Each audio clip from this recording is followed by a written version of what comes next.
From the dojo to the octagon, this is Budocast, your source for the latest in martial arts news, culture, and competition. From breaking fight results to evolving techniques, we cover it all. Let's get into it. Absolutely. Let's get right into it. So imagine training your entire life to perfect a single violent movement. Like, let's say it's the roundhouse kick. Right, the classic. Yeah. You throw it, 10,000 times in the gym. You study the angles, you build the fast twitch muscle, you visualize the impact. Basically dedicate your life to it. Exactly. Oh. But what if a laboratory camera won, capturing 500 frames per second? What if it proved that your own central nervous system is actively working against you? Just subconsciously hitting the brakes. Yeah, decelerating your foot milliseconds before it hits the target. What if the difference between a good strike and a world-class knockout isn't muscle at all, but a microscopic shift in your center of gravity? It completely changes how you look at striking. It really does. So today, for you listening, we are taking a microscope to the very concept of impact.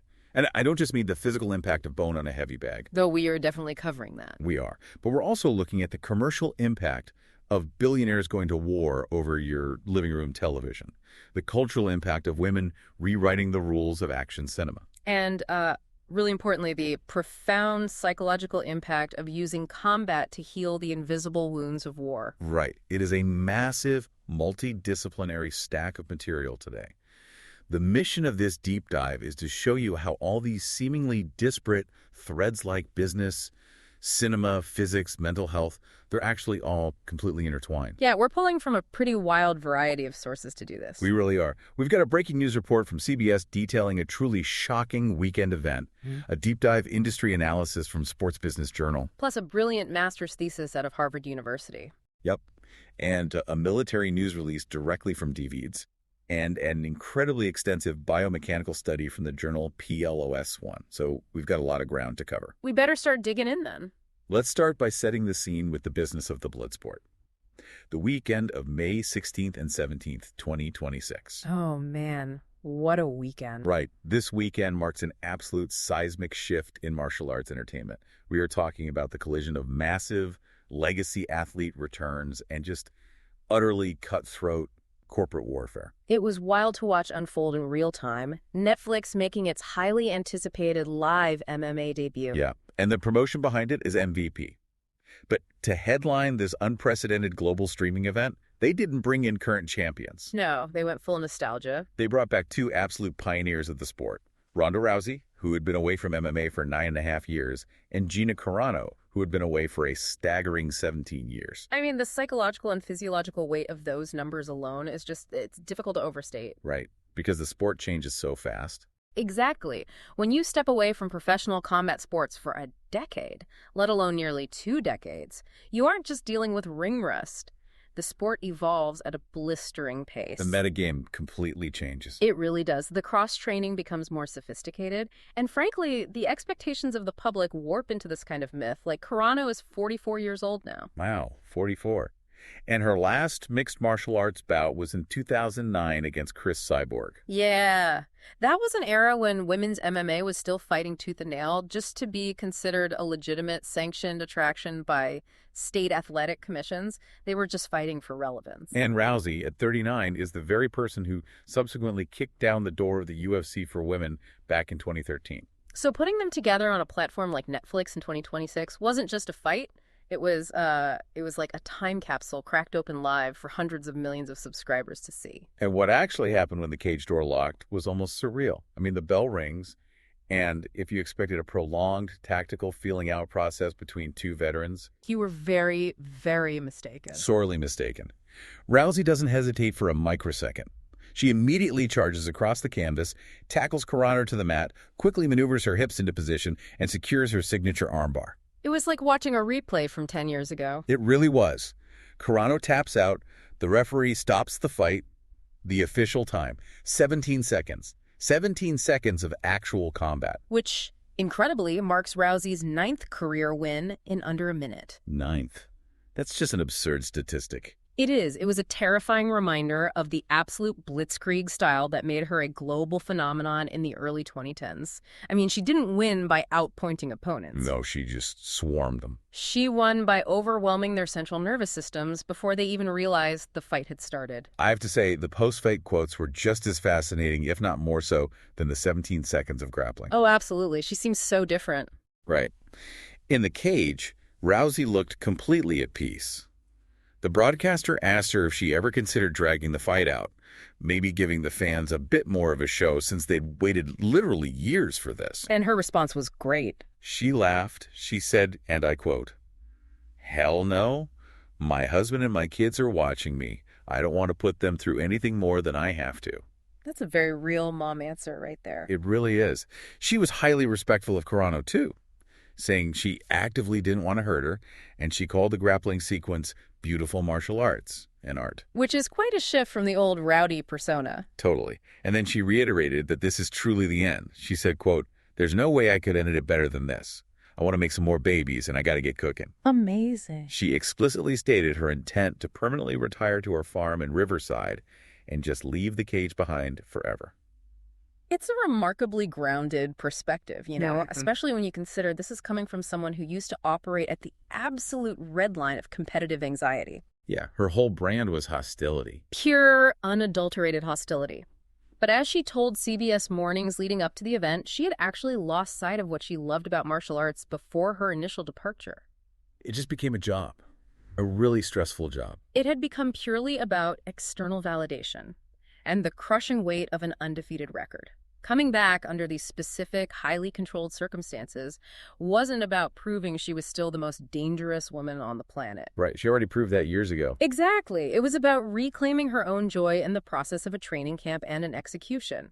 And honestly, Carano's perspective post-fight was equally compelling. Completely. Think about the mental resilience required here. Carano had a 17-year layoff, endured a brutal training camp at 44, and suffered a 17-second submission loss on a massive global broadcast. Yeah, for a lot of highly competitive athletes, that would be psychologically devastating. It would ruin them. But she was all smiles. They hugged in the cage. They raised each other's arms. Carano said she felt great physically. She felt ready, and she called simply getting into the cage a victory. Which is fair, given everything she's been through. Definitely. The CBS report notes she's been battling significant health problems in recent years. Furthermore, her acting career, which she pivoted to quite successfully after fighting, starring in major Disney properties, that came to a very abrupt, highly publicized halt in 2021, following a series of controversial social media posts. Right, there was a lot of turbulence. So for her, stepping back into the arena, facing a legend like Rousey, reclaiming agency over her physical body, and completing a full training camp at 44, that was the real win. Even though she did admit, quote, "I didn't get anything out I expected to get in this fight," and that she wanted to hit her. I mean, of course she did. She's a striker. It is the classic striker's lament against an elite Olympic judoka. You step in wanting to test your kickboxing, you want to throw hands, engage distance, and suddenly the geometry of the fight collapses. And you are staring at the ceiling. You're staring at the ceiling, and your elbow joint is being hyperextended. It's the ultimate imposition of will. But while the emotional narratives of these two trailblazing women are incredibly poignant, the business mechanics operating behind the scenes of this Netflix event were absolutely ruthless. Okay, let's unpack this. Because the Sports Business Journal report outlines a corporate war that is just as vicious as anything happening on the canvas. Oh, without a doubt. The boardroom is just another octagon right now. Right. MVP promoted this Netflix event, and according to the industry analysis, it was structurally engineered for maximum viral impact, not necessarily for hardcore MMA purists. The matchmaking was very deliberate. 4 of the 5 fights on the main card ended in the first round. Nikita Bedarian, the MVP promoter, was incredibly bullish at the post-fight press conference. He was practically taking a victory lap. He effectively told the media that if the viewership numbers matched their internal expectations, they created a special sauce. He explicitly stated their goal is to make Netflix the new home for MMA. Which is a bold, bold claim. But I want to pause and challenge this special sauce concept real quick. Is a 17-second fight actually satisfying for a viewer who waited 17 years for a comeback? Or is the spectacle of the event itself more important than the combat? That's the million-dollar question. Because if I order a pizza and tune in for a main event and it's over before I can even grab a slice, am I satisfied as a consumer?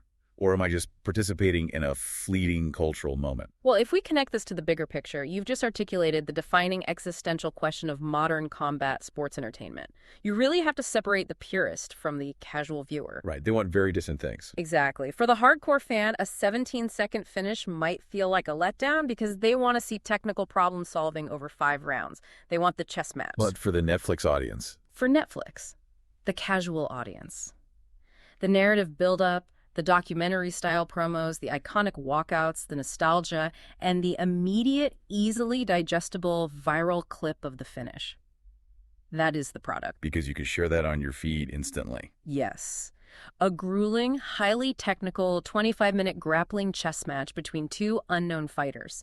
That doesn't trend on X or TikTok the way a 17-second Ronda Rousey armbar does. That makes total sense. It's bite-sized violence. Furthermore, Netflix moving into live combat sports is a direct existential threat to the established pay-per-view model that the UFC has monopolized for decades. Oh, absolutely. Bidarian specifically cited his understanding of UFC accounting in the SBJ report.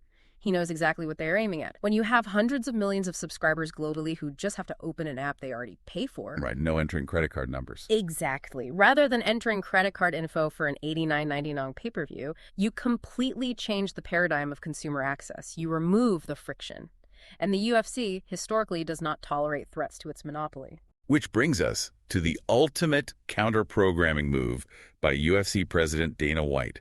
And I mean, this is straight out of a premium cable drama. It was so calculated. Right at the exact moment that former UFC heavyweight champion Francis Ngannou was making his walk to the cage on the rival Netflix broadcast. And Ngannou, let's not forget, famously had a very bitter, very public contract dispute and split with the UFC. Exactly. So he is walking down the aisle, the spotlight is on him, and Dana White just drops a tactical nuke on Instagram. It was a surgical strike on the global sports news cycle. A completely intentional disruption. From cage side, at a completely different lower-tier event, Dana White posts a video announcing that Conor McGregor is officially returning to the octagon. Boom, the internet breaks. He announces that McGregor will fight Max Holloway at UFC 329 on July 11th in Las Vegas, headlining International Fight Week. I mean, for context here, Conor hasn't fought since he snapped his leg against Dustin Poirier in July 2021. That is 5 full years away from the sport. And Max Holloway is coming off what many consider the greatest, most visceral knockout in UFC history against Justin Gaethje at UFC 300. It is a massive generational fight. It's a rematch from their first bout, always back in 2013. And White drops the video literally while Ngannou is walking down the aisle on the Netflix stream. It is the promotional equivalent of a targeted EMP blast. Right, just wiping out the rival signal. The strategy is entirely based on hijacking the social media trending algorithms. You know your rival is expecting a peak in online engagement during their co-main event walkout. So you insert the biggest, most algorithmically powerful star in the history of the sport into the conversation at that exact second. You force everyone to look away? You force the MMA media, the fans, the aggregators to split their attention. Jake Paul, who co-founded MVP and is heavily involved in this Netflix push, was visibly furious. I saw that. He was not happy. He called it the move of insecure boys trying to piggyback off their massive event.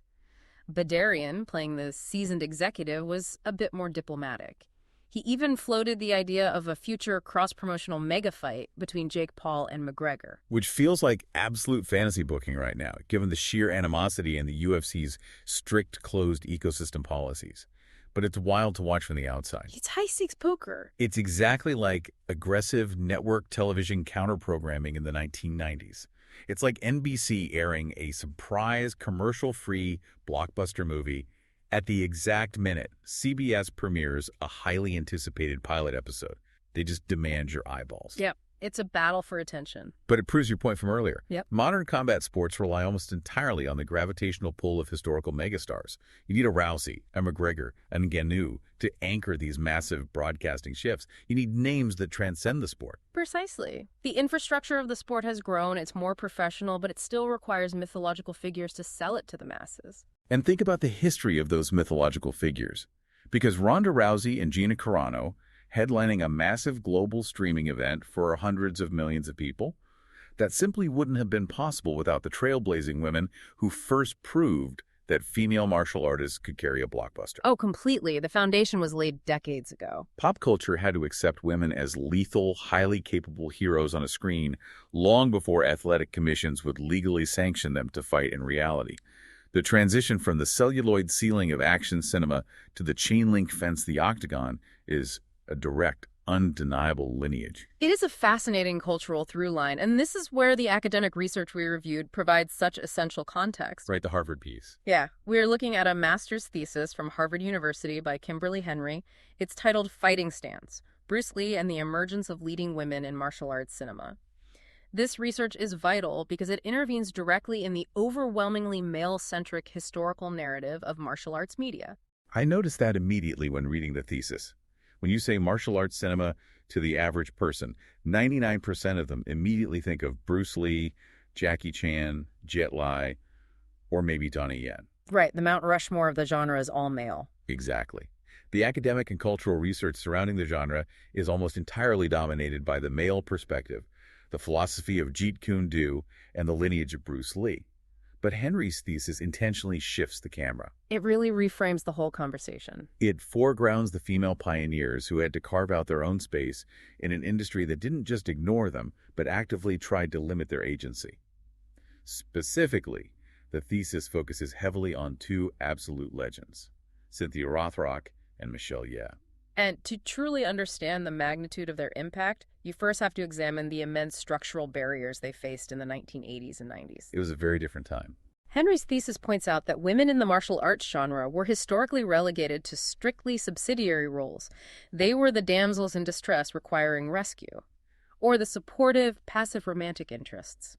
Or the villain who uses seduction instead of a roundhouse kick. Right. Occasionally they were the highly stylized secondary villains, but their danger came from being seductive, not from martial prowess.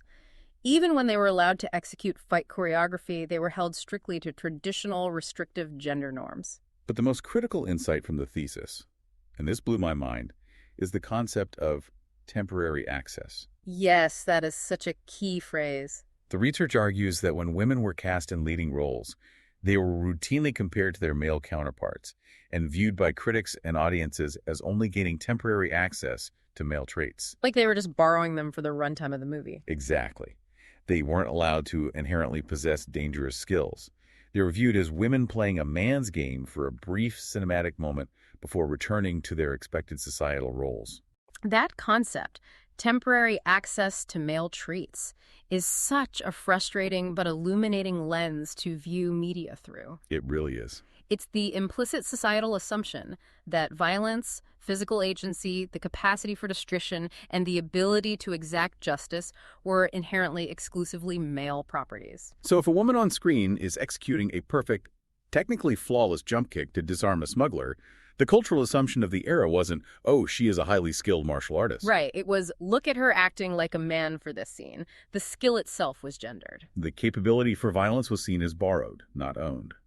And the thesis explores how Cynthia Rothrock and Michelle Yeoh systematically dismantled these conventions. They didn't just participate in the genre, they fundamentally altered its DNA. Through their specific fight choreography, their character development, and their sheer undeniable physical performances. Yeah, look at the films analyzed deeply in the research. You've got Yes, Madam from 1985, the China O'Brien series, Ang Lee's Crouching Tiger, Hidden Dragon, and tracing that lineage all the way up to recent triumphs like Everything Everywhere All at Once. Which was just phenomenal. I have to say, seeing Michelle Yeoh finally get her flowers and an Academy Award for Everything Everywhere All at Once was an incredible emotional culmination of decades of literal blood, sweat, and broken bones. She paid her dues 100 times over. If you go back and watch a film like Yes, Madam, Yeoh and Rothrock star together as police inspectors, they were the leads. They drove the plot. They were doing their own harrowing, incredibly dangerous stunts in an era of Hong Kong cinema notorious for its absolute lack of safety protocols. Oh, yeah, they were taking real damage on those sets. They weren't waiting in the background to be rescued. Yeah. And in China O'Brien, Cynthia Rothrock, who, it must be noted, was a legitimate, highly decorated, multi-style black belt competitor in the real world before she ever stepped on a set, she brought a level of authentic, visceral power to Western audiences. People hadn't seen anything like it. She completely shocked viewers who had never seen a woman fight with that kind of aggressive snapping power. She wasn't doing movie fu, she was executing legitimate combat techniques. And what they achieved was vital. They forced the audience, and more importantly, the studio executives, to accept female physical competency as a baseline reality, not a marketing gimmick. Right. They proved it could make money. They openly challenged the deeply entrenched convention that women were meant to be subsidiary to the male hero's journey. They proved that a female-led action film could be financially viable at the box office, critically acclaimed, and visually spectacular. It paved the way for everything that followed. Exactly. They paved the way for the cultural archetype of the unapologetic female fighter, an archetype that Ronda Rousey would eventually embody and commercialize in real life 2 decades later. But why do you think it took so long? I really want to push back on the timeline here. Okay, let's hear it. If Michelle Yeoh and Cynthia Rothrock were proving this undeniably in the mid-1980s and 90s on screen, why did it take a full 20 years for the respect earned in martial arts cinema to translate to the actual combat sports world? That is a great point to raise. Because if you look at the history of women's MMA, it was largely shunned. It was actively dismissed by major promoters, including Dana White, who famously said women would never fight in the UFC. Why was there such a massive lag between accepting a woman breaking an arm in a movie and accepting a woman breaking an arm in reality? What's fascinating here is the psychological distinction between fantasy and reality in the public consciousness. How so? Cinema provided a safe, highly choreographed, consequence-free space. It allowed society to digest the concept of female martial artists as heroes without confronting the messy reality of violence. Because at the end of the day, it's fake blood. Exactly. In a movie, it's a controlled environment. The violence is an aesthetic performance. There's no actual trauma. But real combat sports, where women would genuinely bleed, suffer concussions, sustain orbital fractures, and physically break each other, that challenged a much deeper, more ingrained societal taboo about protecting women from raw, unscripted violence. Oh, I see. Society was perfectly comfortable watching Cynthia Rothrock fake break an arm on a movie set with a neat sound effect in 1990. They were profoundly uncomfortable watching Ronda Rousey actually snap a woman's elbow joint in a steel cage while the crowd screamed. There's a really sharp distinction. The cinema laid the necessary psychological groundwork, but the reality of the sport required a cultural tipping point. Right. Society had to decide that equality in athletics also meant equality in the right to engage in consensual, brutal competition. That makes total sense. The movie theater was the laboratory. It was where society tested out its comfort level with female fighters. A great way to put it. But, whether you are Cynthia Rothrock executing a flawless cinematic high kick on a Hong Kong movie set in 1985, or Ronda Rousey applying bone-breaking leverage in a Netflix main event in 2026, the foundation of all martial arts relies on the brutal, beautiful, and inescapable realities of physics. You can't argue with gravity and momentum. You really can't. Yeah. You can have all the heart in the world, but you cannot cheat biomechanics. You truly cannot. The human body is an absolute engineering marvel. And martial arts, stripped of all its cultural and spiritual trappings, is simply the scientific study of optimizing that engineering to deliver maximum kinetic force. Which brings us to the absolute core of today's deep dive. This is the big one. We have an incredibly detailed, peer-reviewed scientific study published in PLOS1, authored by Colin Gavigan and Mark Sayers. It is a phenomenal piece of literature. It's titled, A Biomechanical Analysis of the Roundhouse Kicking Technique of Expert Practitioners, a comparison between the martial arts disciplines of Muay Thai, Karate, and Taekwondo. We're going to spend some serious time breaking this down because the data completely upends some long-held beliefs. It is a landmark study. Historically, martial arts styles evolved in relative geographical and cultural isolation. Right, they developed in a vacuum. Yes. Muay Thai developed in the battlefields and rings of Thailand. Karate from the island of Okinawa and mainland Japan. Taekwondo from post-war Korea. Practitioners of each style firmly, almost religiously, believe their specific biomechanical technique is superior. Well, the style versus style debates are endless. But this study strips away the mythology. It puts that to the scientific test, focusing specifically on the roundhouse kick, which is arguably the most common, adaptable, and devastating strike utilized across all 3 disciplines. Exactly. And the methodology is crucial here. They didn't just ask some local gym hobbyist to kick a bag. They sourced 24 highly skilled practitioners, advanced or black belt level. 8 from each of the 3 disciplines. Elite strikers only. And the equipment they use to capture the data is wild. They use a 7-camera infrared Qualisys motion capture system. This is the same technology used in high-end video game development and CGI. It's incredibly precise. It was sampling at 500 hertz. To put that in perspective, your standard TV video is 24 or 30 frames per second. 500 hertz means the cameras are capturing 500 distinct data points every single second. It's basically slowing time down to a crawl. Yes.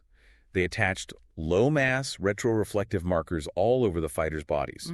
On the anterior and posterior superior iliac spines, the greater trochanters, the lateral epicondyles of the knees, the lateral malleoli of the ankles. Meaning they tracked every single major joint and rotation point? They basically turned these fighters into living, breathing 3D digital skeletons plotting coordinates in space. Furthermore, they had them stripe a target pad equipped with a specialized strain gauge to measure the exact impact force. And that was sampling at an astonishing 1,000 hertz. Wow, 1,000 times a second. So we are getting force data at the millisecond level.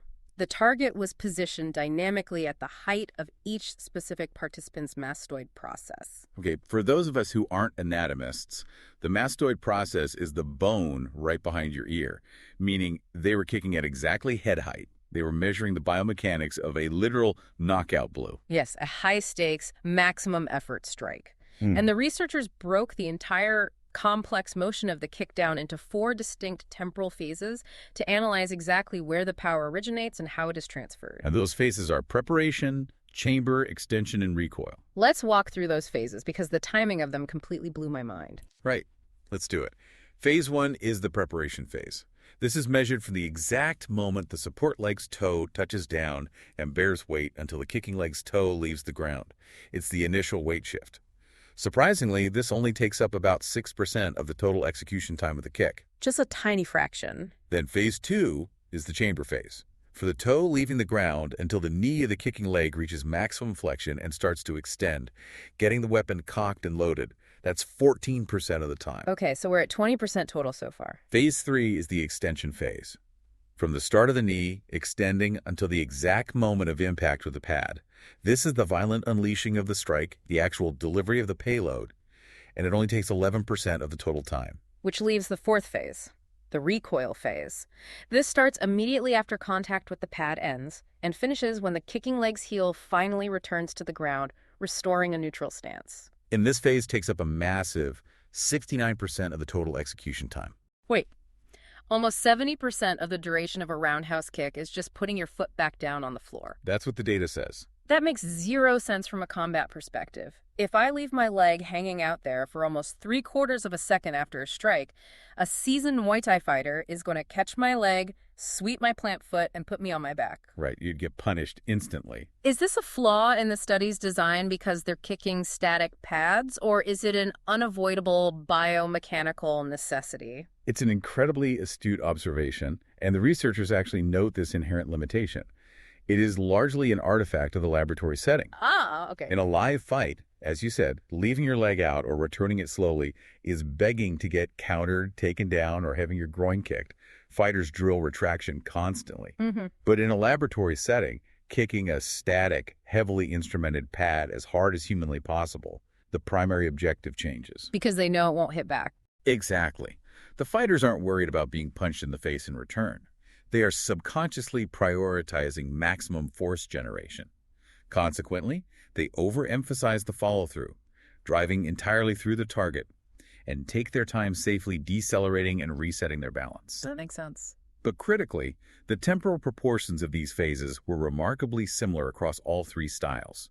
Where the real profound differences emerged were in how the different disciplines generated their power within those microfractions of a second. Here's where we see the styles clash in the data. Let's look at the breakdown, starting with total execution time. How long does the whole movement take? So who was the fastest? The Muay Thai kicks were significantly faster overall. They averaged 1.02 seconds from start to finish.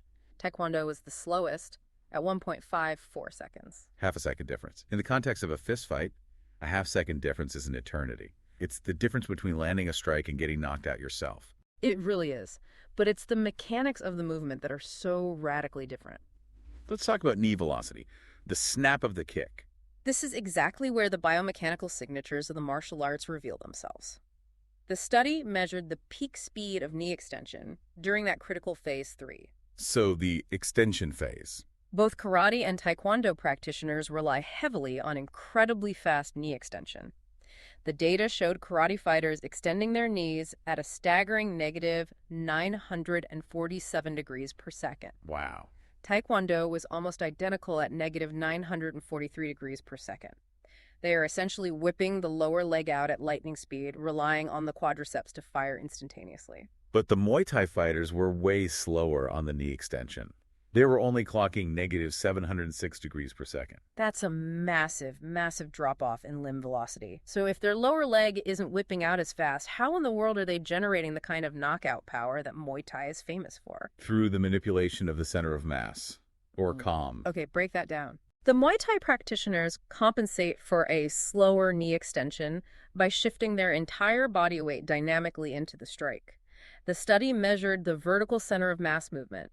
Muay Thai fighters demonstrated a vertical COM movement of 1.24 meters per second. And the others. Compare that to karate at 0.78 meters per second and Taekwondo at 0.93 meters per second. Here's where it gets really interesting.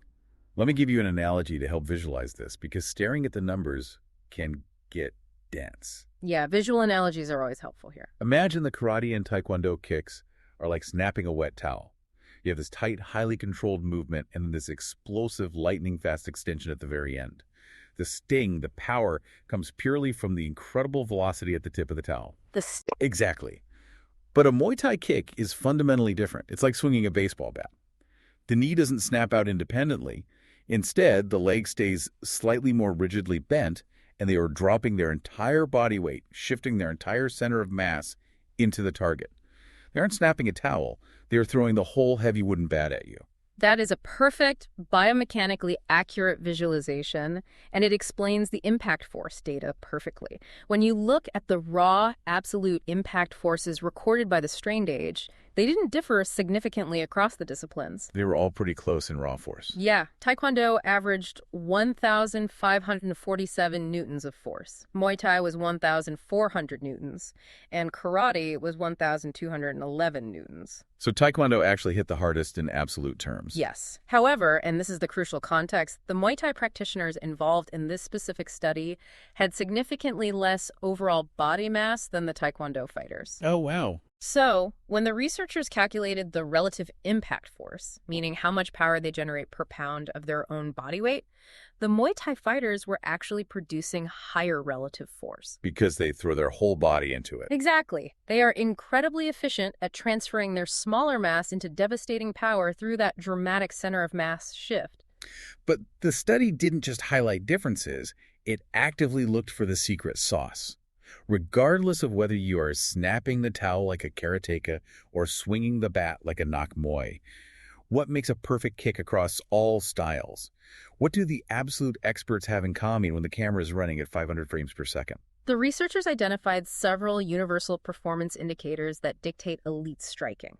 First, rapid pelvic axial rotation. Meaning hip rotation. Right. The hips have to turn over quickly and forcefully. The power originates in the core, not the leg.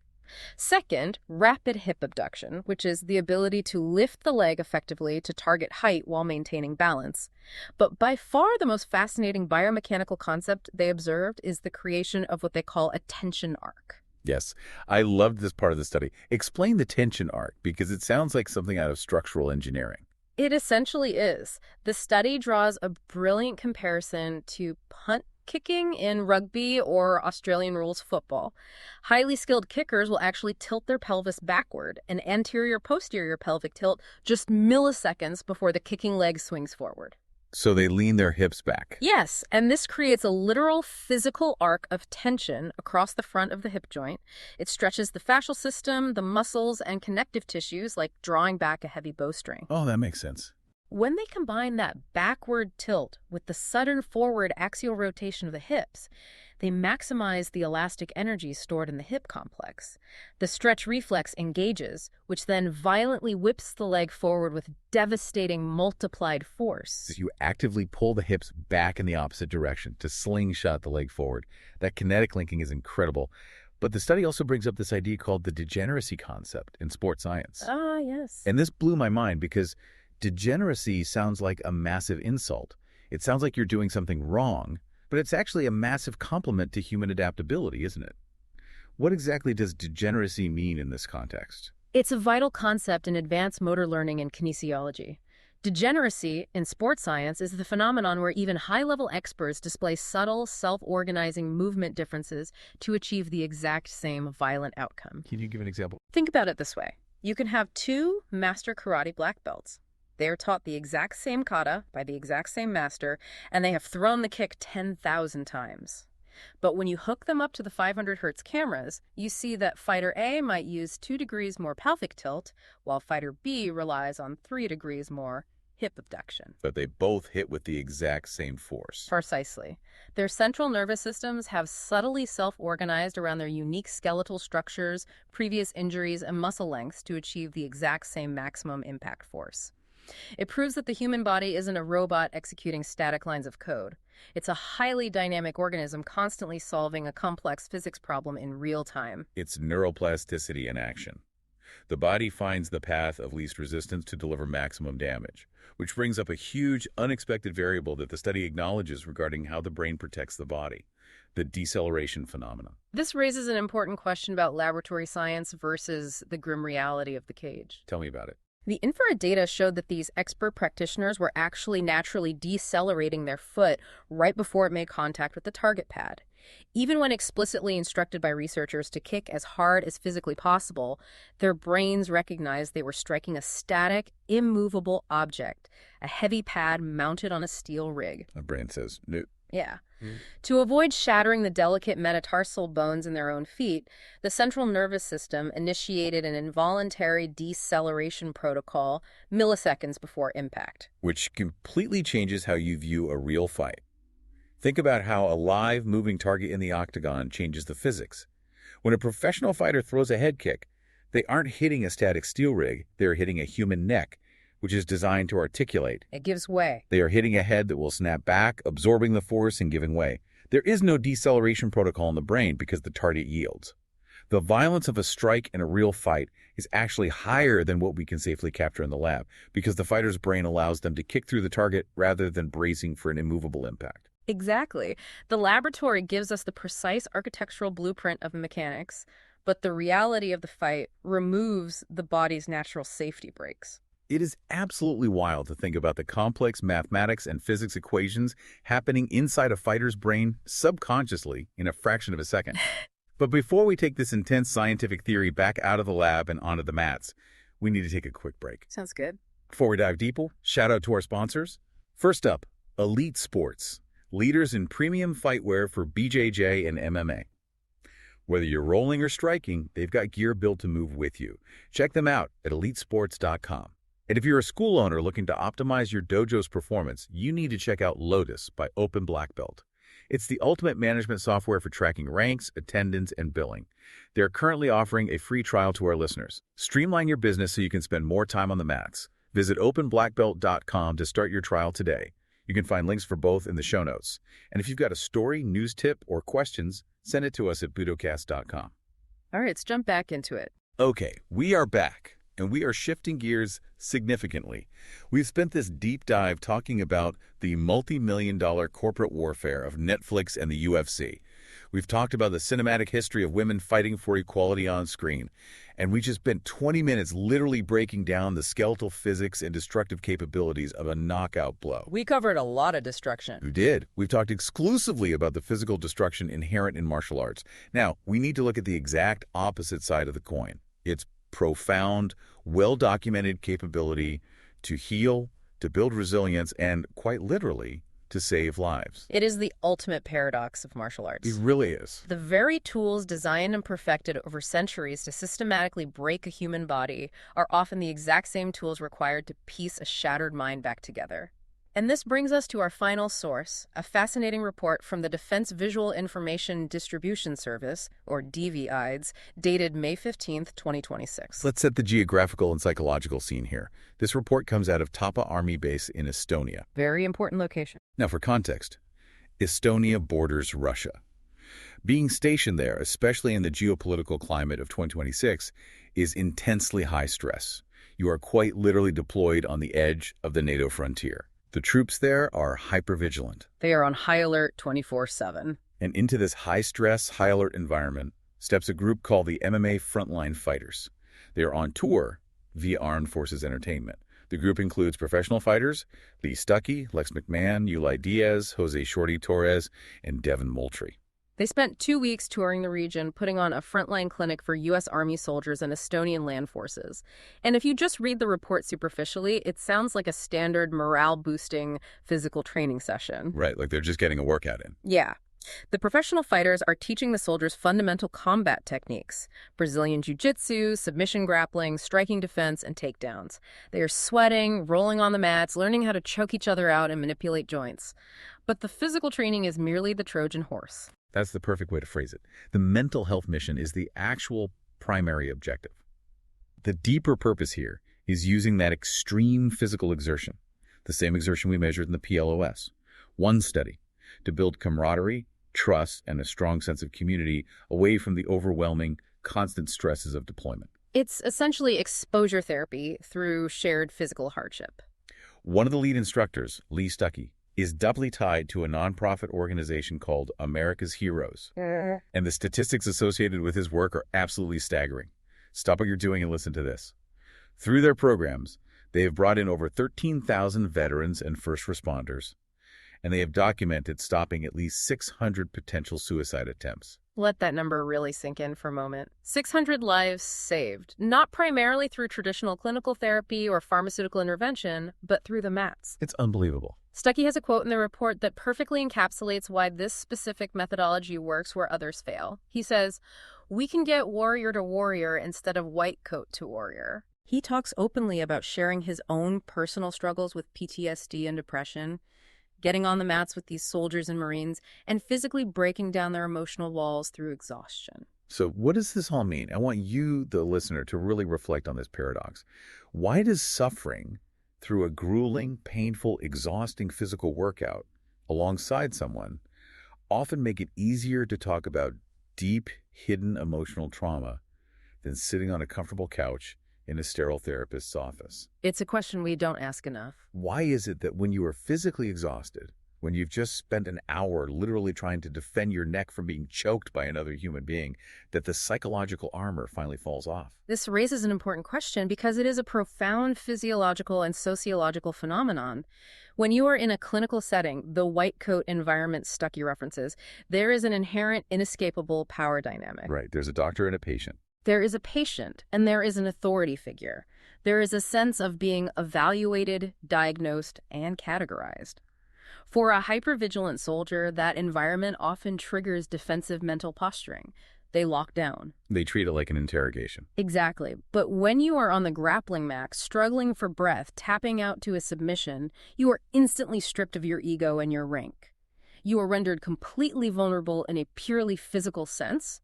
And when you survive that vulnerability, and the person who just dominated you physically helps you to your feet, slaps your shoulder and says, "Good roll," a profound subconscious trust is established. You've communicated through shared suffering. Words become secondary because the body has already negotiated trust. Exactly. You've bled together, literally or metaphorically. From a physiological standpoint, the extreme physical exhaustion burns off excess adrenaline and cortisol. It forces the nervous system out of the sympathetic fight-or-flight state and into a parasympathetic state. So you physiologically can't maintain the wall anymore. Your defenses are simply too tired to maintain the heavy emotional facade that everything is okay. And in that brief window of physical exhaustion and mutual trust, a veteran who hasn't spoken about their trauma in 5 years might finally open up to the guy tying his belt next to him. So powerful. This raises an important question about the future of psychological care for service members and really for anyone suffering from severe trauma. It really does challenge the conventional wisdom. Because for so long, the military and society at large has treated mental health primarily with medication and talk therapy, which, to be clear, are incredibly important and save lives. Absolutely, they are essential tools. But what Stuckey and the MMA frontline fighters are proving in Estonia is that for a certain type of personality, a warrior archetype, the body has to be intensely engaged before the mind can be safely accessed. Physical disciplines like MMA, Brazilian Jiu-Jitsu, wrestling, they might be just as essential to troop welfare and trauma recovery as traditional medical interventions. They are providing a highly disciplined space where violence is controlled, where mutual respect is mandatory, and where you realize viscerally that you are not fighting alone. It is a beautiful synthesis of concepts. You take a martial art, which, as we discussed deeply with the biomechanics study, is essentially a science of generating destructive force, and you completely repurpose it into a technology for profound healing and human connection. It forces us to reconsider what the word martial truly means in the modern era. Is it the art of war or the art of surviving the war? That is an incredible spectrum to look back on, and it really brings this entire deep dive full circle, from the glitz of Netflix to the grit of a military base in Estonia. It really does. And to bring it all together, I want to challenge you, the listener, to consider the ultimate duality of martial arts that we've uncovered today. Think about what we've mapped out over this hour. It's been quite a journey. On one hand, it is a cutthroat, multi-million-dollar corporate spectacle where billionaires counter-program each other for streaming dominance, the UFC trying to crush Netflix's algorithm. On another, it is a pioneering cinematic art form that was weaponized by women like Cynthia Rothrock and Michelle Yeoh to break archaic societal gender roles and redefine the action hero. And on a scientific level. On a micro-academic level, it is a brutal mathematical science of transferring force, where pelvic tilts and knee velocities are calculated to the millisecond to create maximum devastation. And yet, simultaneously, it is a life-saving tool used in the frozen corners of Eastern Europe to stop veteran suicides, foster human connection, and heal the invisible wounds of war. It is destruction and creation operating simultaneously in the exact same physical space. That is the perfect summary. Impact is never just one thing. It's the history, the science, the business, and the intent behind the strike. So I leave you with this final thought to mull over. What is the martial art in your own life?